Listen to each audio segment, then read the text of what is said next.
It's one thing just to kind of go into being an entrepreneur blind and think you're going to sell your business for $1 million in the first year. But I think you have to be prepared for the grind. It was uncertain and I wasn't really sure what I was getting myself into, but I'm glad I took that step. I never really expected myself to become an entrepreneur. You know, I always wanted to be a chef. I never really thought anything else, but I'd be crazy not to give it a shot and see where it went. SmakDab is a company that crafts a line of gourmet mustards, handcrafted in small batches here in Manitoba. There's a lot of people on the markets that are making really great standard mustards. So I knew that I didn't want to go that route. I knew I wanted to do something a little bit more gourmet, a little bit more unique. So cool to see how all these raw ingredients, dried mustard seed, vinegar, spices, and when you put them all together, they make something so delicious and so exciting.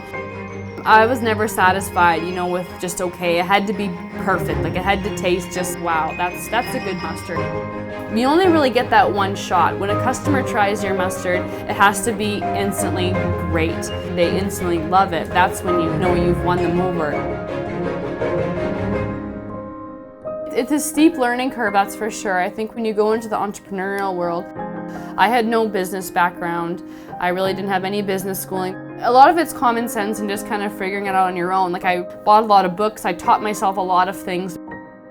I took the initiative to learn as much as I could and not be afraid to make mistakes. There's always the moments where you're feeling, oh, are things gonna pick up? Are things gonna get busier than they do? And then you kind of wonder, well, why did I ever doubt? Why did I ever doubt all the work I put in?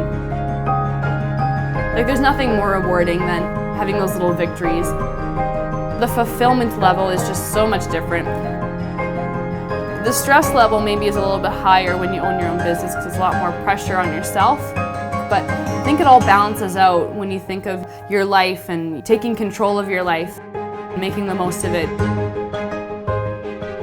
We all know that anything can happen in a day and that you don't know whether you would have lived the way you should have and done the things you should have done. And that's worth it. That's worth it to put that labor of love to something and have people enjoy it.